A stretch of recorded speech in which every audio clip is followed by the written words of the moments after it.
पण सुरू करूया. एकच मिनिट, माफ करा, थोडा उशीर झाला. आपण प्रार्थनेने सुरुवात करूया. ओम अज्ञानतिमिरान्धस्य ज्ञानाञ्जनशलाकया चक्षुरुन्मिलितं येन तस्मै श्रीगुरवे नमः. नमो विष्णुपादाय कृष्णप्रेष्ठाय भूतले श्रीमते भक्तिवेदान्त स्वामिन् इति नामिने. नमस्ते सरस्वते देवे गौरवाणी प्रचारिणे निर्विशेष शून्यवादी पाश्चात देश तारिणे. जय श्री कृष्ण चैतन्य प्रभु नित्यानंद श्री अद्वैत गदाधर श्रीवासादि गौर भक्त वृंद. हरे कृष्णा कृष्णा कृष्णा हरे हरे, हरे राम राम राम हरे हरे.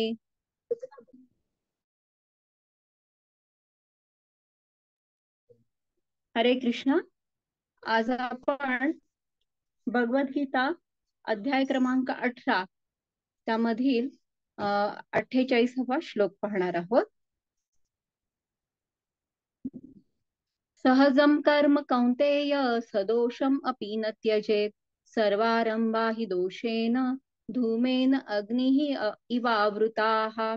अर्थ, ज्याप्रमाणे धुराने अग्नी आच्छादित झालेला असतो त्याप्रमाणे सर्व प्रयत्न कोणत्या ना कोणत्या दोषाने व्यापलेले असतात.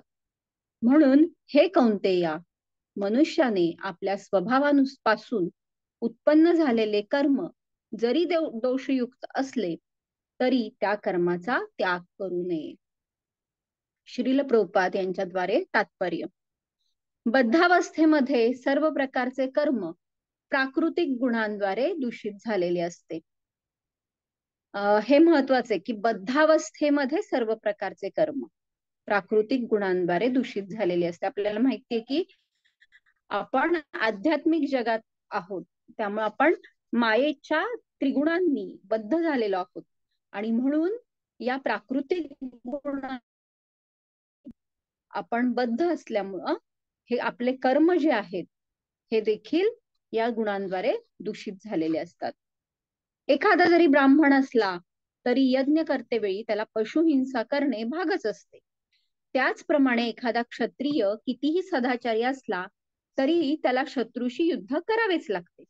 कोणत्याही परिस्थितीत तो युद्ध टाळू शकत नाही. त्याचप्रमाणे व्यापारी कितीही सदाचारी असला तरी व्यापार टिकवून ठेवण्यासाठी त्याला आपला लाभ गुप्तच ठेवावा लागतो किंवा कधी कधी काळा बाजारही करावा लागतो. या गोष्टी आवश्यक आहेत आणि त्या टाळणे शक्य नाही. त्याप्रमाणे शूद्राने जरी आपला धनी वाईट असला आणि धन्याने दिलेली आज्ञा जरी अयोग्य असली तरी त्याला धन्याची आज्ञा पाळावीच लागते. असे दोष असले तरी मनुष्याने आपले नियत कर्म चालूच ठेवले पाहिजे, कारण नियत कर्म हे त्याच्या स्वभावानुसार उत्पन्न होते. या ठिकाणी एक सुंदर दृष्टांत देण्यात आला आहे. अग्नी मूलतः शुद्ध असला तरी त्यामध्ये धूर असतोच, तरीही धुरामुळे अग्नी अशुद्ध होत नाही. अग्नीमध्ये जरी धूर असला तरी सर्व तत्वांमध्ये अग्नीलाच सर्वाधिक शुद्ध तत्व मानले जाते. एखाद्या क्षत्रियाने जर आपले क्षात्र कर्म त्यागून ब्राह्मणाचे कर्म करायचे ठरविले तर ब्राह्मणी कर्मामध्ये मुळीच दोष नाहीत असे आश्वासन त्याला कोणीही देऊ शकत नाही. यावरून मनुष्य निष्कर्ष काढू शकतो की या भौतिक जगतामध्ये कोणीच प्राकृतिक दोषांपासून मुक्त असू शकत नाही. या संदर्भात अग्नी तथा धुराचे उदाहरण समर्थ.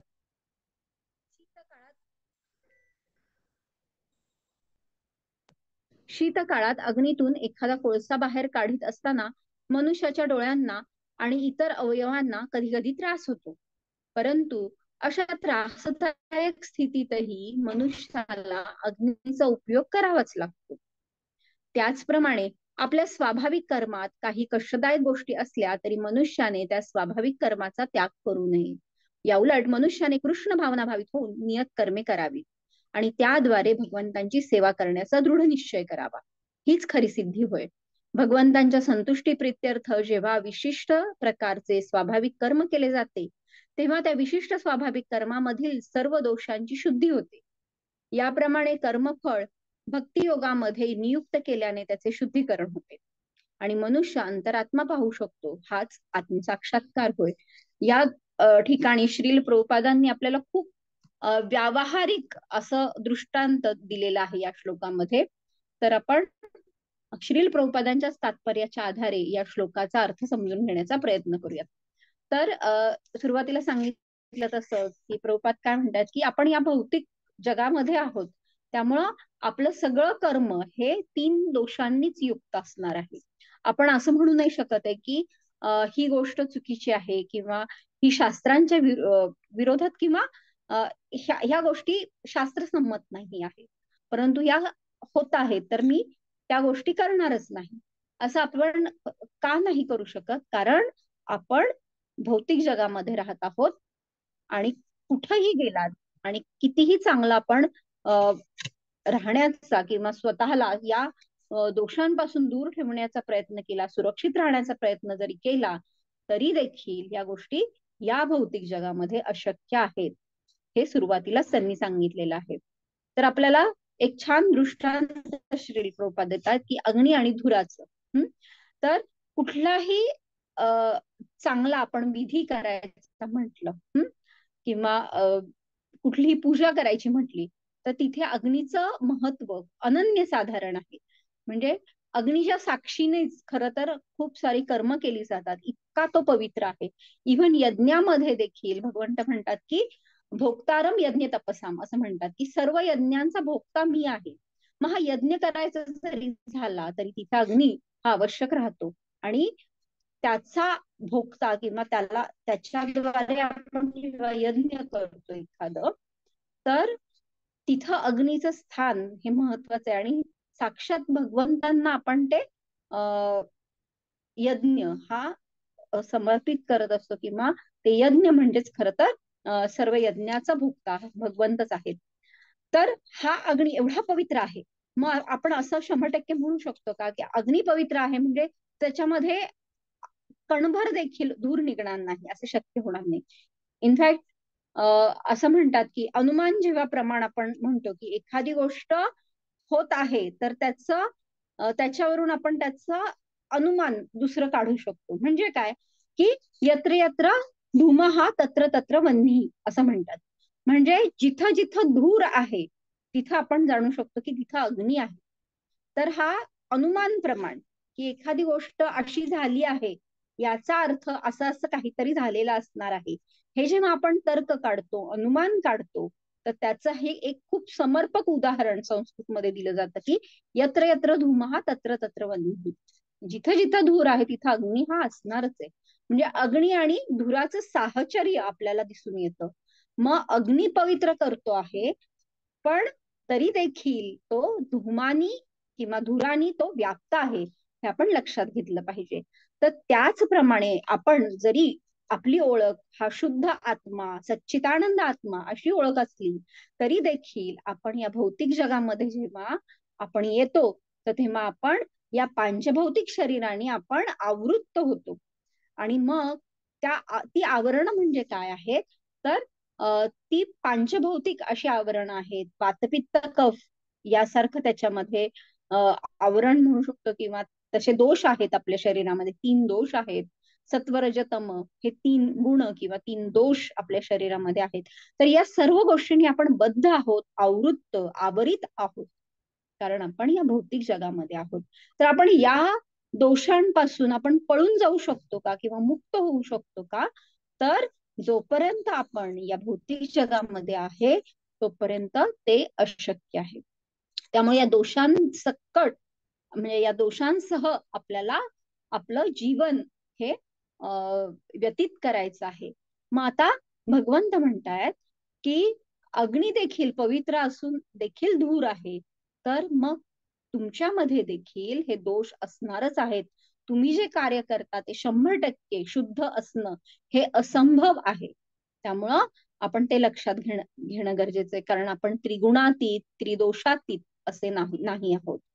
त्यामुळं आपलं कुठलंही कर्म घ्या, कितीही आपण 100% पवित्रपणे किंवा चांगल्या पद्धतीने शुद्धरित्या करण्याचा प्रयत्न केला, तरी थोडा तरी तिथे दोष येतोच. म्हणून आपल्याला बऱ्याच जणांना हा अनुभव आहे की जेव्हा वास्तुशांतीची पूजा होते किंवा एखादं सत्यनारायणची पूजा होते किंवा अनेक ग्रहप्रवेश अशा कितीतरी पूजा जेव्हा आपण करतो, नवग्रह पूजा वगैरे, तर त्याच्यामध्ये सगळ्यात शेवटी जर आपण व्यवस्थित ऐकलं असेल तर ते काय म्हणतात, ओम पवित्रो अपवित्रो वा. आणि तेव्हा आपण काय म्हणतो की आम्ही आमच्या परीने हा यज्ञ करण्याचा प्रयत्न केला, परंतु तरी देखील त्याच्यामध्ये दोष असतील तर आम्ही त्याच्यासाठी क्षमा मागतो. तर अशा पद्धतीने आपण तिथे भगवंतांना क्षमा मागतो. तर ह्याच्यावरून लक्षात घेतलं पाहिजे की थोडा का होईना दोष हा असणारच आहे.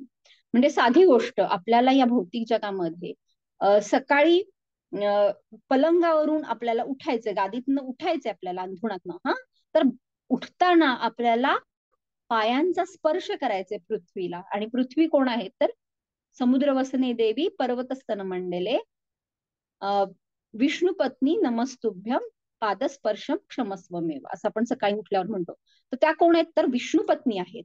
मग विष्णूंच्या पत्नीला साक्षात लक्ष्मी देवींना आपण पाय लावू का तर नाही शक्य.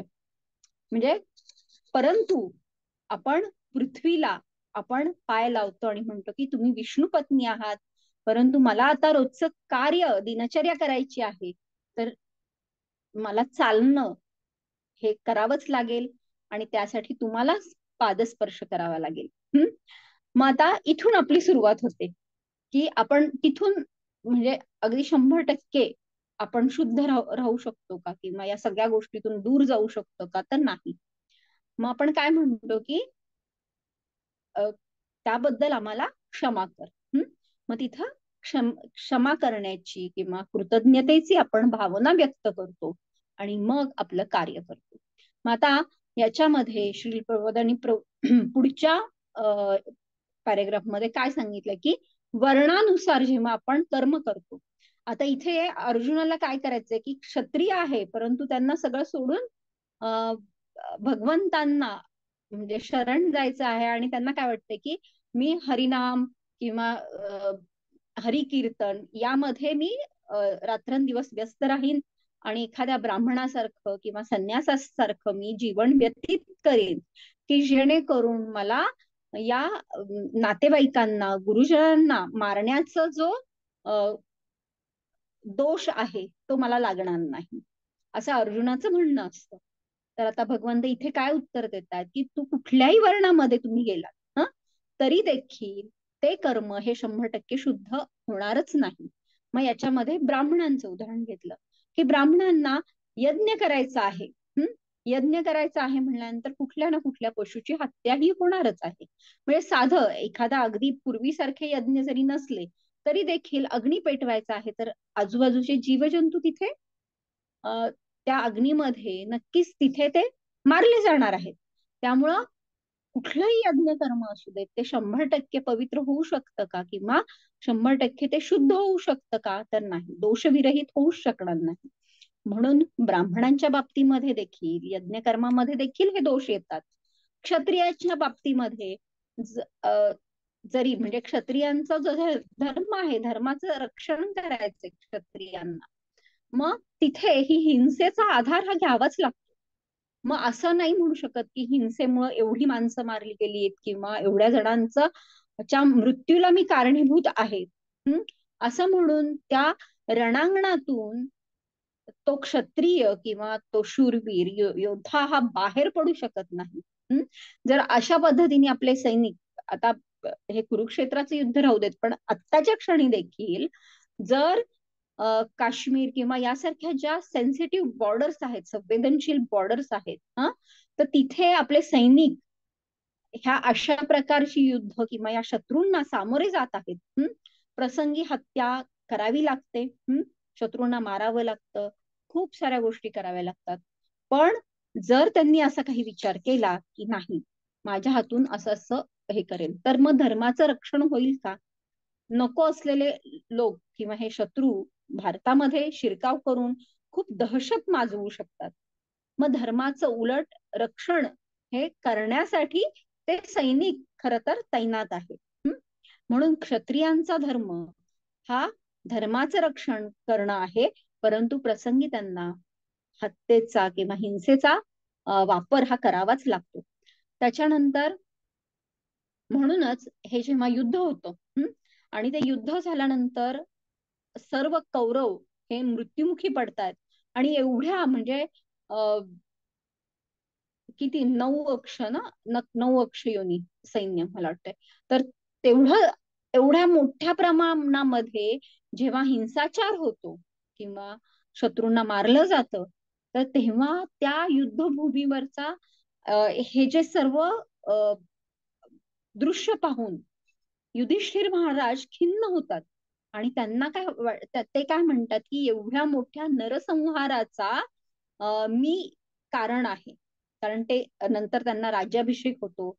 तर तेव्हा युधिष्ठिर महाराज हे खूप खिन्न होतात आणि ते म्हणतात की याची जबाबदारी माझी आहे म्हणून.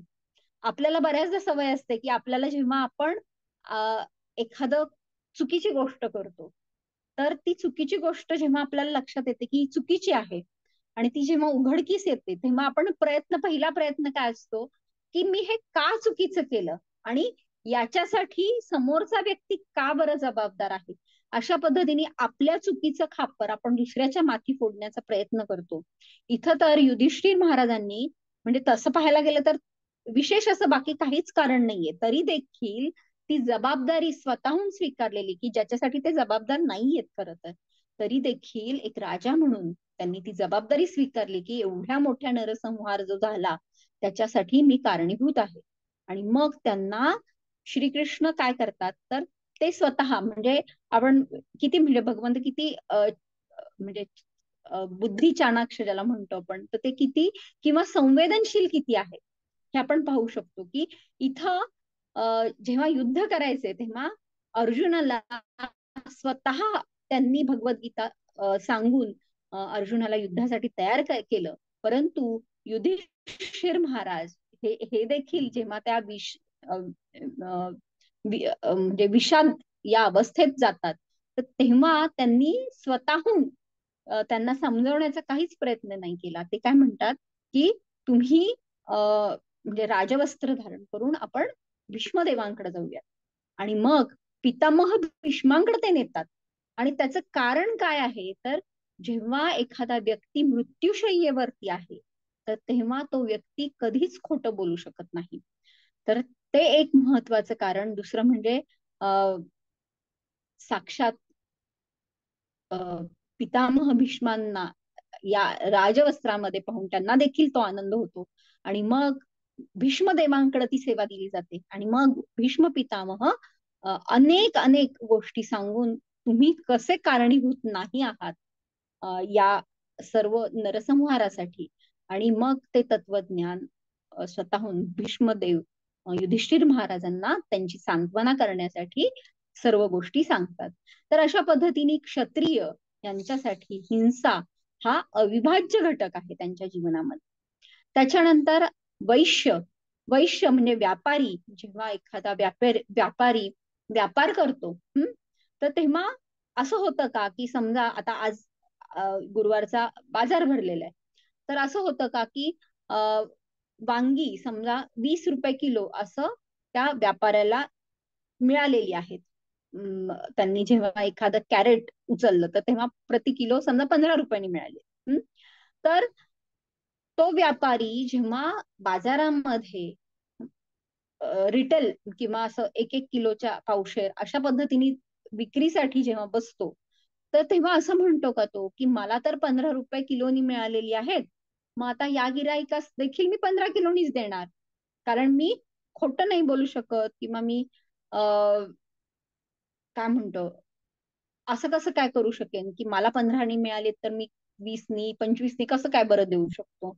तर नाही, त्याला स्वतःचं जीवन चरितार्थ चालवायचा असेल तर त्याला या व्यापारामध्ये ह्या ज्या गोष्टी आहेत की जिथे नफा काढणं गरजेचं आहे, मग प्रसंगी तो खोटं देखील बोलू शकतो की जर समजा एखादा गिऱ्हाईक म्हणाला की अहो नाही कमी करून द्या, तर तो काय म्हणू शकतो 15नी जरी घेतलं असेल तर तो म्हणेल नाही हो जागेवरच मला 20नी मिळालेली आहेत, मग मी तुम्हाला कसं काय फार फार तर 1-2 रुपये कमी करेन. अशा पद्धतीने तो प्रसंगी खोटं देखील बोलू शकतो आणि ते मान्य आहे, कारण त्याशिवाय त्याचं जीवनचरितार्थ चालणं अशक्य आहे. म्हणून वैश्य किंवा व्यापारी वर्गासाठी अशा प्रकारचं खोटं बोलणं किंवा थोडंसं अप्रामाणिकपणा, फसवेगिरी म्हणू शकतो आपण, तर तो करणं हे गरजेचं ठरतं. त्याच्यानंतर शूद्र, तर शूद्रांच्या बाबतीमध्ये पण श्री प्रभुपादांनी सांगितलेलं आहे की एखाद्या चाकरास किंवा नोकरास असं वाटलं की अरे हा माझा मालक ना, तर तो हे चुकीचं करतोय, ही गोष्ट चुकीची करतोय, परंतु काय आहे, मला या गोष्टीचे पैसे मिळत आहेत आणि मी मात्र ही गोष्ट करणार नाही, त्यामुळं मी माझ्या घरापुरतं या तत्वांचं पालन करू शकेन, परंतु ही गोष्ट मी इथं नाही त्याचं जसंच्या तसं तोच नियम मी इथं नाही लागू करू शकणार. तर जरी माझा मालक जरी वाईट असला, चुकीच्या गोष्टी जरी करत असला, तरी देखील नोकर म्हणून मला त्या गोष्टीमधलं किंवा तो प्रामाणिकपणा, मालकाशी प्रामाणिकपणा, मग तो मालक कसाही असू देत, तर तेवढंच मला पाळणं गरजेचं आहे.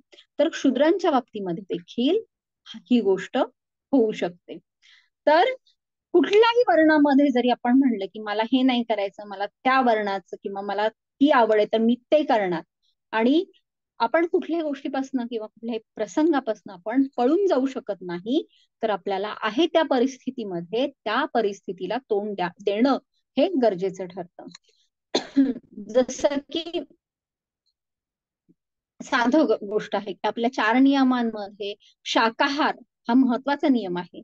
तर मग असं मांसाहारी व्यक्तींना जर आपण सांगायला गेलो की कशा पद्धतीने शाकाहार हा सरस किंवा इव्हन हेल्थच्या बाबतीमध्ये देखील किंवा त्याचा सूक्ष्म परिणाम, आपण एखाद्या जीवाची हत्या करणं कसं चुकीचं आहे आणि शाकाहार कसा या गोष्टींपासून म्हणजे दूर आहे, हे हे कशा पद्धतीने आपण किती समजून सांगितलं तरी एखादा आपण म्हणतो ना एखादा खोचक प्रश्न किंवा असे असतात लोक की ते, मग एखादा माणूस असं म्हणू शकतो की कोणी सांगितलं शाकाहार हा पूर्णपणे कुठल्याही जीवाची हत्या होत नाही म्हणून. तर तुम्ही जेव्हा पालेभाज्या तोडता, पालेभाज्या शिजवता, एखादं भाजी फोडणीला टाकता, तर त्याच्यामध्ये अनेक जीवजंतू त्याच्यामध्ये मृत्युमुखी पडतात. साधा आपण एखादी भाजी जरी विसळायची म्हटली किंवा तोडायची जरी म्हटली, तरी देखील अनेक जीवजंतू त्याच्यामध्ये मृत झालेले असतात. कशावरून मग तो शाकाहार आहे, अशा पद्धतीने एक खुचक अशा गोष्टी काढल्या जातात. मग शाकाहारी व्यक्ती असं पूर्णपणे नाही म्हणू शकत की मी कुठल्याच जीवाची थोडी पण हत्या करणार नाही, आणि मग तो उपाशी राहू शकेल का, तर अशक्य आहे, कारण आपण भौतिक जगामध्ये राहिलो आहोत. जरी आवरण शरीर मन यांचं असलं तरी त्या शरीराची देखील आपल्याला काळजी घ्यायची आहे. त्यामुळं आपल्याला जिवंत राहण्यासाठी शाकाहारामध्ये जी काही थोडीफार हत्या होत असेल तर ती मान्य आहे. तर अशा कुठल्याही छोट्या छोट्या गोष्टी जरी घेतल्या, साधं आता मी बोलते आहे तर बोलताना श्वास घेताना तर अनेक जीवजंतू आपल्या शरीरामध्ये शिरत असतात. तर आपण इथे जन्माला आलो आहोत तर तो पूर्णपणे आपण दोषविरहित आहोत असं आपण म्हणू शकत नाही. मग याच्यामध्ये म्हणजे इनफॅक्ट आता काही जण जे सायन्सचे स्टुडंट्स असतात, आता आमच्या वेळेस 11वी-12वी मध्ये कसं होतं की तेव्हा एखादी गोष्ट शिकायची आहे तर एखाद्या प्राण्यांचं डिसेक्शन असायचं, अर्थवर्मचं किंवा बऱ्याचशा गोष्टी होत्या, तर त्या गोष्टी तेव्हा करणं गरजेचं होतं. मग आता एखाद्या प्राण्याचं जेव्हा तुम्ही डिसेक्शन करता तर तेव्हा ऑब्व्हियसली तो प्राणी मृतच होणार आहे. परंतु जर तुम्हाला ते शिकायचं आहे, पुन्हा ती इयत्ता म्हणजे तिथं पास करायचं आहे, एक्झाम परीक्षा पास करायची आहे, पुढचं शिकायचं आहे, तर या गोष्टी त्या ह्याच्यानुसार करणं हे अपरिहार्य ठरतं. आणि आपण असं पूर्णपणे समाजाच्या विरुद्धात जाऊन अशा गोष्टी आपण नाही, किंवा ह्या गोष्टींना आपण नाकारू नाही शकत. किंवा प्रत्येकाच्या प्रोफेशन मध्ये देखील आपण पाहू शकतो की व्यवसायामध्ये देखील अशा कित्येक गोष्टी घडत असतात, की जिथे तुम्ही पूर्णपणे शुद्धपणे आपण तो व्यवसाय करत आहोत असं होतच नाही. म्हणजे साधं, म्हणजे आता आयुर्वेदामध्ये देखील एखादं पान जरी तोडलं तरी ऑब्विसली ती गोष्ट करावीच लागते. किंवा काही काही म्हणजे आता हे वनस्पतींचंच काय, पण एखाद्या आजारामध्ये जर एखाद्या प्राण्याचं जरी मांस त्याचा वापर करावा लागला, तर ह्या गोष्टी क्वचित प्रसंगी करणं भाग पण ठरतं. कारण त्यावेळेस काय असतं की त्या प्राण्यापेक्षा ह्या जिवंत व्यक्तीचा प्राण हा जर महत्वाचा असेल तर आपल्याला त्या गोष्टी देखील कराव्या लागतात. मग इथे आपण म्हणू शकतो का की नाही, मी पूर्णपणे अहिंसा अशा पद्धतीनेच काम करणार? तर असं स्थळ, काळ आणि परिस्थिती याच्यानुसार आपल्याला निर्णय घ्यावे लागतात आणि त्याच्यामध्ये गुणदोष हे समाविष्ट असतात.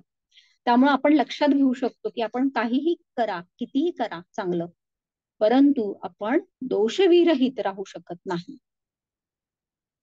जसं की म्हणजे साप हा विषारी असतो आणि त्याचं विष हे कशासाठी कामी येतं, तर त्याच्या स्वतःच्या संरक्षणासाठी तो त्याचा विषाचा वापर करतो. आणि म्हणून स्नेक बाईट वगैरे अशा पद्धतीच्या म्हणजे दंश हा प्रकार होतो. म्हणजे सापाचंच काय, विंचू आहे, साधी मुंगी जरी घेतली तरी पण अशा पद्धतीने स्वसंरक्षणासाठी तिला ह्या गोष्टी कराव्या लागतात. आपल्या बाबतीमध्ये देखील वातपित्त कफ हे आपले संरक्षक असे योद्धे आहेत. तर त्यांना देखील जेव्हा कुठली गोष्ट आपल्या शरीराला घातक अशी प्रविष्ट झाली तर त्याचं रिॲक्शन म्हणून ह्या वातपित्त कफांना त्या युद्धासारखं युद्ध करावं लागतं. तर प्रत्येक जीवामध्ये अशा गोष्टी भगवंतांनी दिलेल्या आहेत की ज्या स्वसंरक्षणासाठी वापर केल्या जाणं गरजेचं असतं. मग आता ह्या गोष्टींचा वापर होत असताना आपण असं म्हणू शकतो का की या गोष्टी केवळ इतरांच्या बाबतीमध्ये, म्हणजे सापाचा दंश हा केवळ आपल्याला त्रासदायक ठरतो का, तर असं नाही होत. तर त्या सापाच्या दंशाने त्याला स्वतःला देखील खूप परिणाम होत असतो. त्याचा विषाचा त्याच्या शरीरावरती देखील परिणाम होत असतो.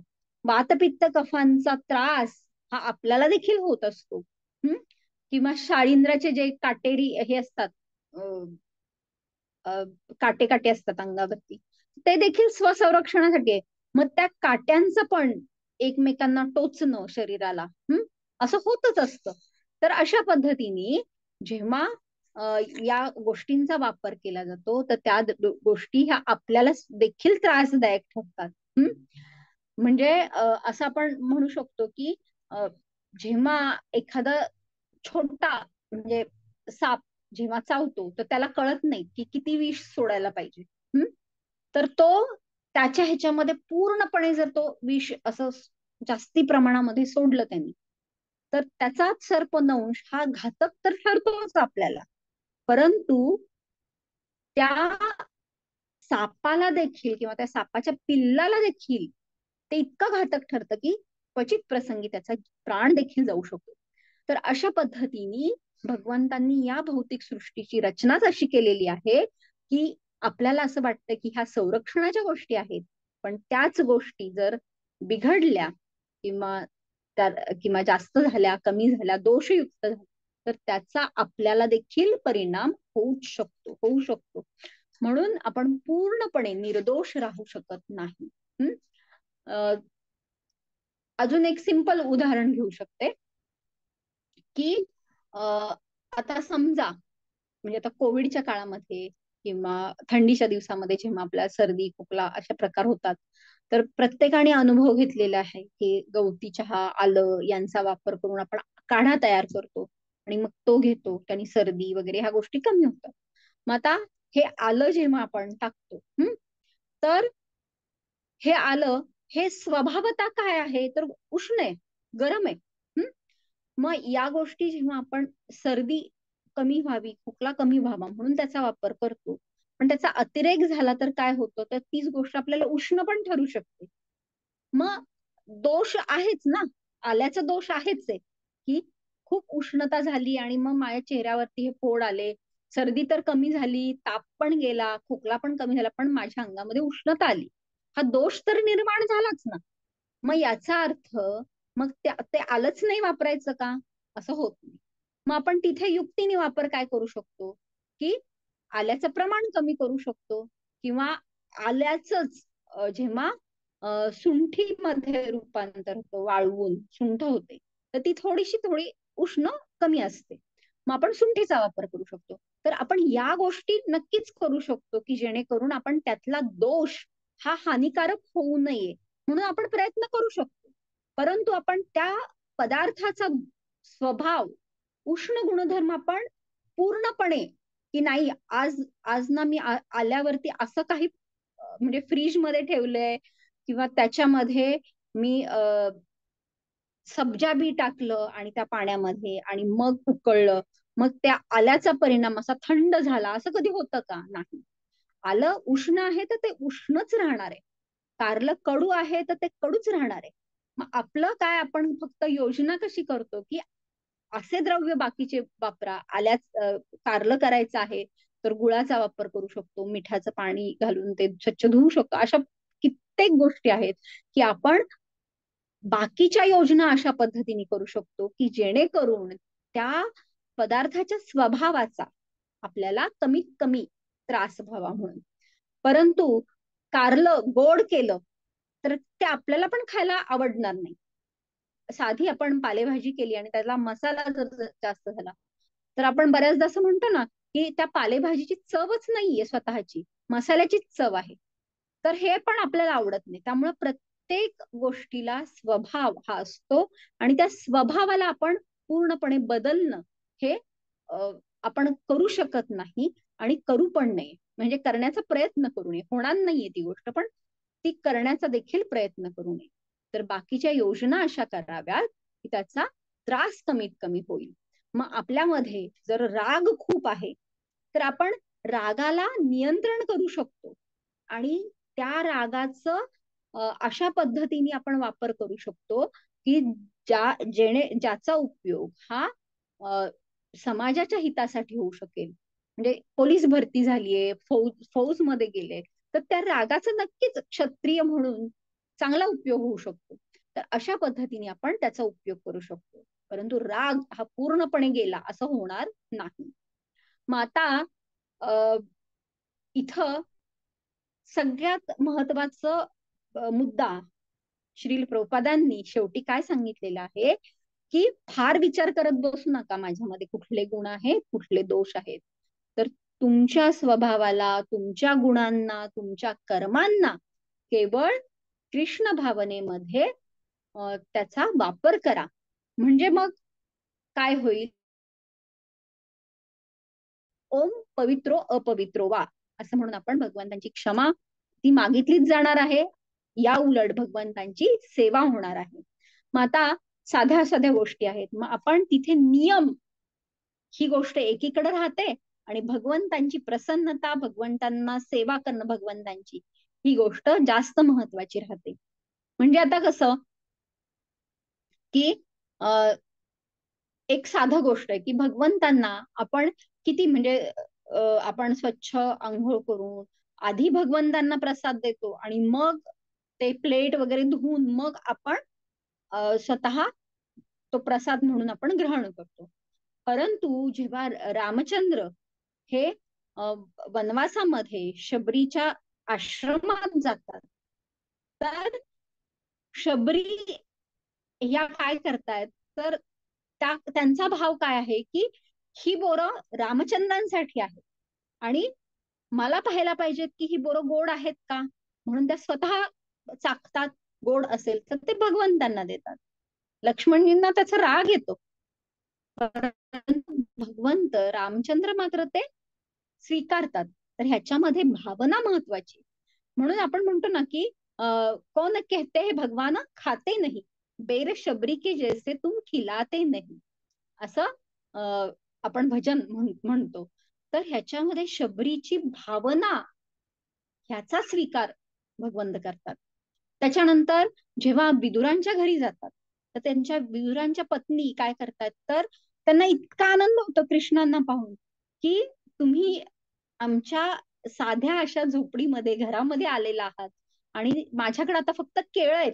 तर त्या इतक्या त्या वात्सल्य भावामध्ये त्यांना इतक्या प्रेमभावामध्ये त्यांना त्या केळं खाऊ घालतात, की त्या विसरतात. म्हणजे केळ सोलतात आणि केळ बाजूला आणि साली त्यांना चारतात, आणि भगवंत देखील त्या सालींचा आस्वादन खूप चांगल्या पद्धतीने घेतायत. आणि त्या विरोधात दुर्योधनाकडचा जो पंचपक्वान्नाचा त्यांचं निमंत्रण त्यांनी ह्या सालींसाठी खर तर अस्वीकार केलेलं असतं. तर शबरीचं उदाहरण पाहू शकतो, विदुरांच्या पत्नीचं उदाहरण पाहू शकतो. गुहा म्हणजे ज्या निषाद म्हणजे निम्न जातीतले जे आहेत, परंतु त्यांचं रामचंद्रांप्रतीच भक्तिभाव किंवा प्रेमभाव इतका असतो की त्यांच्याकडूनच्या सेवा ज्या आहेत, त्यांचं जे काय म्हणतो आपण आदरातिथ्य, हे श्रीरामचंद्रांनी स्वीकार केलेलं आहे. मग तिथं त्यांनी बाकी नाही विचार केलेला आहे. तर अशा पद्धतीने आपण बऱ्याचदा नियमांवरती बोट ठेवतो की हे अशाच पद्धतीने व्हायला पाहिजे, हे एवढंच स्किलफुली. मग एखादा हार बनवायचा आहे तर मग नाही, मग तो त्या फुलाच्या अगदी मधोमधच गेला पाहिजे, फुलांचं तिथंच ते कट व्हायला पाहिजे, त्याचे ते दांडे, आणि एवढ्याच साईजचं व्हायला पाहिजे. हे झालं स्किल किंवा कौशल्य झालं. परंतु याच्यामध्ये जर आपली भावना ही मी किती छान पद्धतीने हे करत आहे, अशा प्रकारे असेल तर भगवंत ते स्वीकारत नाहीत. या विरोधात जरी आपण थोडंफार इकडं तिकडं चुकलं, आपलं हार बनवताना म्हणा किंवा कुठलीही सेवा करताना, स्वयंपाक करताना थोडस मीठ कमी जास्त जरी झालं, परंतु भाव काय आहेत, तर आज मी जगन्नाथजींना काय खाऊ घालणार आहे, आणि तेवढं प्रेमपूर्वक जर आपण स्वयंपाक बनवत असू, हार बनवत असू, कुठलीही सेवा जर करत असू, तरी त्याच्यामध्ये जरी थोडंफार इकडं तिकडं जरी झालं, अर्थातच लक्षपूर्वक करणारच आहोत आपण किंवा करायलाच हवं, परंतु तरी देखील काही चुका जरी झाल्या तरी भगवंत त्याचा आनंदाने स्वीकार करतात. कारण भगवंतांना तुमचं कला कौशल्य, शुद्धता, किंवा तुमचं ज्ञान, त्या गोष्टीमधलं, त्या सेवेमधलं, त्याच्याशी काडी मात्र घेणं देणं नाहीये. कारण ते स्वतःच परिपूर्ण आहेत, स्वतःच 64 कलांचे ते 64 कला त्यांना अवगत आहेत. पुन्हा स्वतःच ते परिपूर्ण शुद्ध एकमेव व्यक्तिमत्व आहेत. तर अशा प्रकारे सर्व शुद्धी ही भगवंतांकडे स्वतःकडे आहे. तर मग त्यांना आपल्याकडून काय अपेक्षा आहे, तर त्यांना माहितीये की यांच्याकडून आपल्याला पूर्णपणे शुद्ध स्वरूपामध्ये, पूर्णपणे ज्ञानयुक्त असं काहीच मिळणार नाही, किंवा खूप कला कौशल्य असं काहीच नाही मिळणार आहे.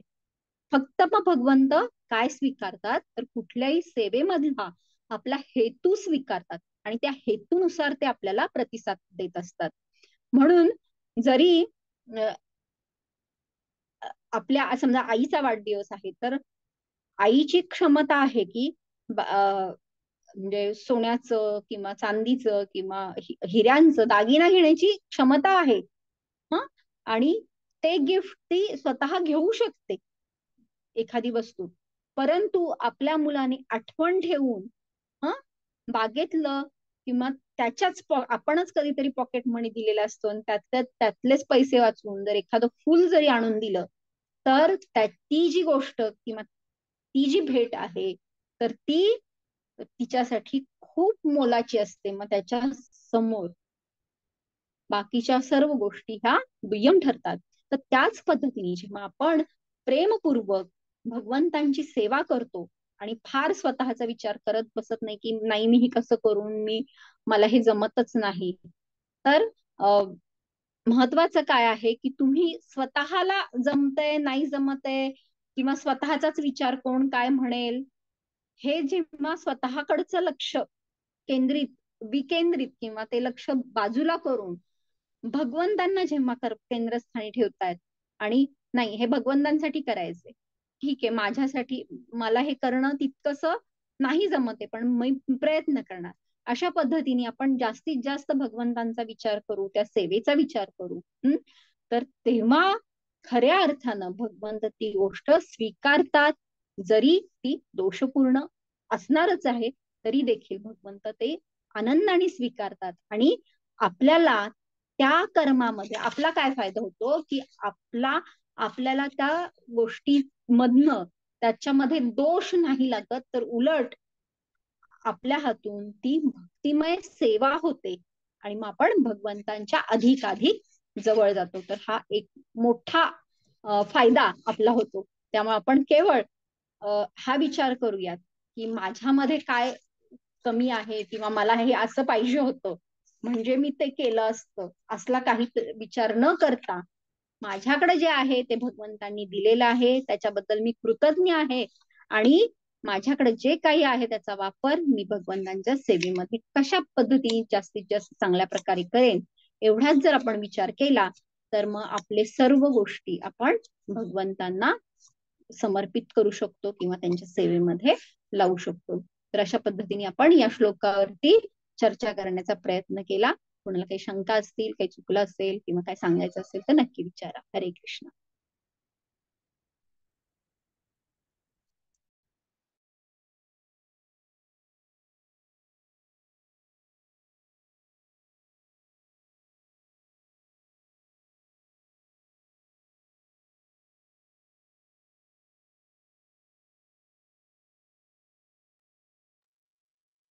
अनम्यूट केलेला आहे. कुणाला काही विचारायचं असेल किंवा काही सांगायचं असेल तर सांगू शकता. हा, हरे कृष्ण माताजी. दंडवत. हरी बोल. दंडवत माते. मला एक प्रश्न विचारायचा आहे, म्हणजे अगदी कॉमन आहे हा. तो, की आपण अगदी कंठीमाळ घातलेली आहे एखाद्या व्यक्तीने आणि खूप प्रामाणिक आहे भक्तीमध्ये, परंतु आयुष्यामध्ये काही प्रसंग येतात किंवा काही आजारपण आल्यानंतर असं सांगितलं जातं की बाबा तुम्ही मांसाहार करा. हे डे टू डे लाईफ मध्ये घडतात काही गोष्टी, म्हणजे आपण पण डॉक्टर म्हणून आपल्याला लक्षात येतं आणि आपल्याला तर ते करायचं नाही, पण त्या जीवन मरणाचा प्रश्न आहे, भक्ती पण करायची आहे आणि जीव वाचणं पण गरजेचं आहे, त्याच्यासाठी तर तो मांसाहार करणं गरजेचं आहे. तर अशा वेळेस जर ते एखाद्याकडून झालं, समजा त्यांनी ते कंठीमाळ काढून ठेवली आणि तो मांसाहार केला, तर ते पापकर्म होऊ शकतं का? हा माझा हम्म, प्रश्न. हम्म, हम्म, होतं, म्हणजे बऱ्याच लोकांकडून हा गुन्हा होतो आणि मलाही एक सामान्य व्यक्ती म्हणून हा प्रश्न नेहमीच माझ्या मनामध्ये आहे की इतकी हम्म. छान सेवा करतोय आणि असा काहीतरी एक प्रसंग आयुष्यात आला आणि ते करणं गरजेचंच आहे, अगदी खरंच आहे, करावंच लागणार. मग केलं तर बरं. ठीक आहे, नाही तर मग असं काय, म्हणजे एक डॉक्टर म्हणून पण मला पडलेला हा प्रश्न आहे आणि एक भक्त पण होऊन, एक सामान्य व्यक्ती म्हणून पण. तर मग मला तुम्ही त्याचं उत्तर द्या. हम्म, हम्म, हम्म, हम्म. म्हणजे खूप जबाबदारीने उत्तर देणे अपेक्षित आहे खरं तर, पण मी प्रयत्न करते मला जेवढं काही बोलता येईल तेव्हा तेवढं. अजून हा हा. बाकीच्यांनी पण ऍड करू शकता. हो, चालेल. तर आता कसं आहे की एखादी गोष्ट औषध म्हणून स्वीकारणं, म्हणजे अगदी श्रील प्रभुपादांच्या पण जीवनामध्ये हा प्रसंग आलेला की जेव्हा ते लहान होते तेव्हा त्यांच्या वडिलांना गौर मोहंडे यांना डॉक्टरांनी सांगितलेलं की नाही, या बाळाला असं असं मांसाहार किंवा त्याचं सूप कुठलं दिलं तरच ते या आजारातून तो बरा होऊ शकेल. अशा पद्धतीने जेव्हा सांगण्यात आलं तर तेव्हा गौर मोहंडे म्हणजे एक वैष्णवच आहेत, कधीच मांसाहार म्हणजे प्रसादाशिवाय काहीच ग्रहण किंवा मुलांना देखील दिलेलं नाहीये, तरी देखील ते काय करतात की मुलासाठी म्हणून तर ते प्रयत्न करतात मांसाहार देण्याचा. परंतु प्रभुपाद म्हणजे अर्थातच ते शुद्ध भक्त म्हणजे आहेतच, त्यामुळं ते बाळ म्हणजे छोटे असताना देखील ते घेत नाहीत, ते स्वीकारत नाहीत आणि ते नाकारतात आणि होतात ते बरे, नाही असं नाही. तर आता इथे आपण पाहू शकतो की एकच मिनिट,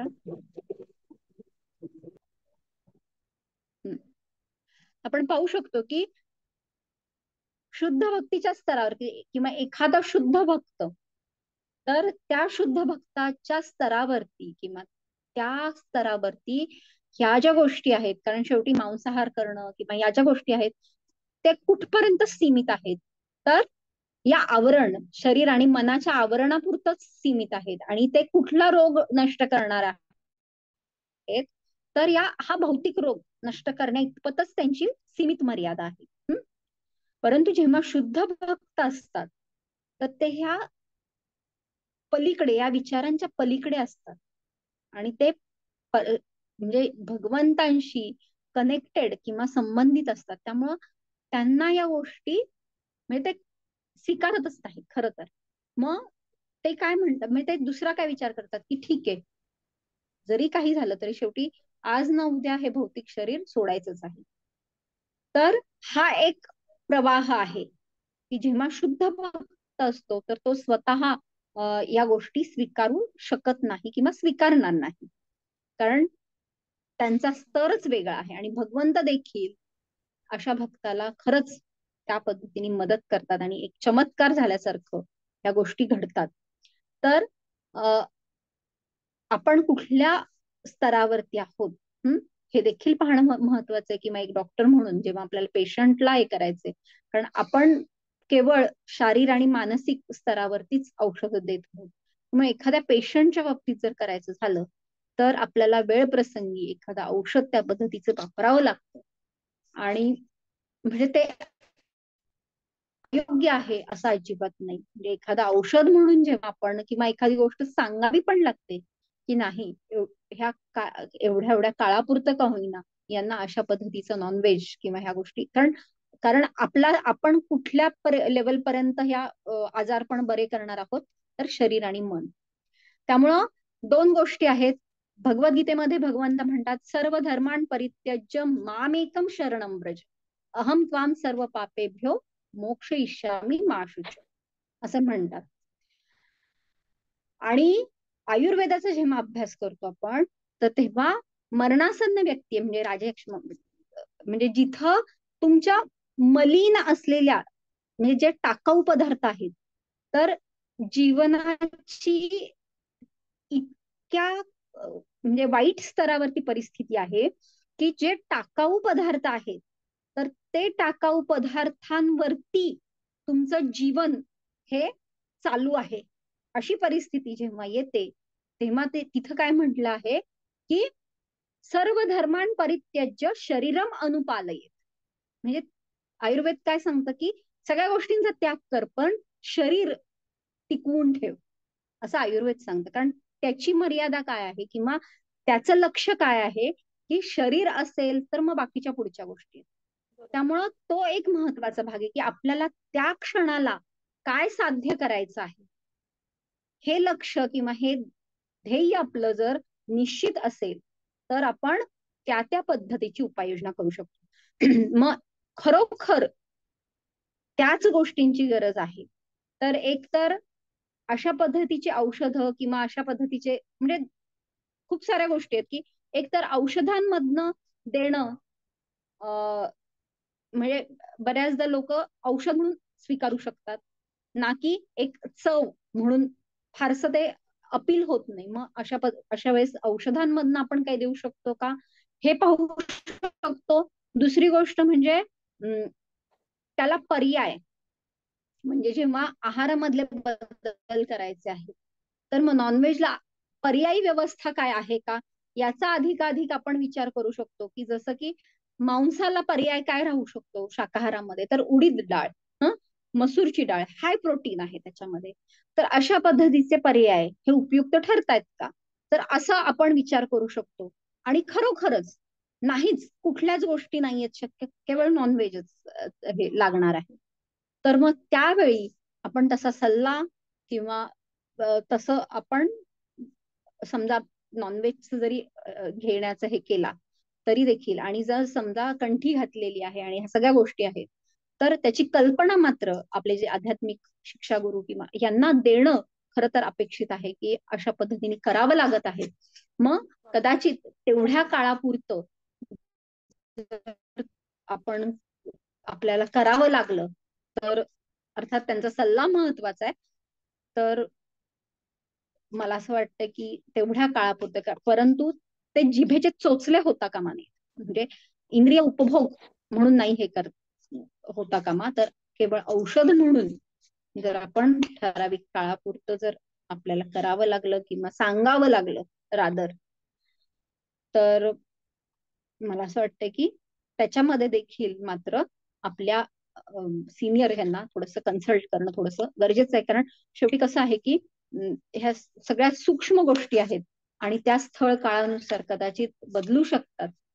तर त्या वेळेप्रमाणे आपण योग्य तो निर्णय घेणं गरजेचं आहे आणि त्याला प्रत्येक गोष्टीला ती कालमर्यादा ठेवणं हे गरजेचं आहे. कारण आपल्याला शेवटी भवरोग हा बरा करायचा आहे. त्यामुळं नक्कीच तो त्या पद्धतीने आपण विचार करू शकतो.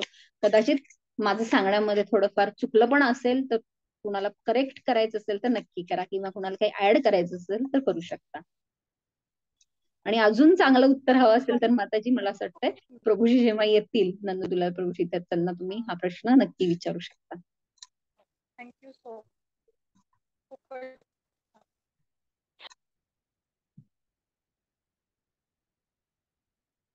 हरी बोल.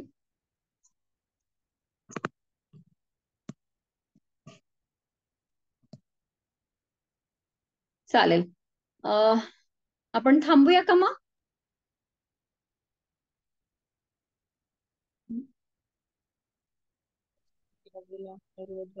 नॉलेज आम्हाला मिळालं तरी हा? आणि म्हणजे तुम्ही आयुर्वेदिक डॉक्टर आहात त्याच्यामुळे बरेचसं नॉलेज ते पण आम्हाला मिळतं आणि त्या श्लोकाचं खूप प्रयत्न, सुंदर माझी रिव्हिजन प्रयत्न. होते माताजी. हो. माझा अभ्यास होतो एवढाच. चालेल. करू का एंड माताजी? हो हो, येस येस.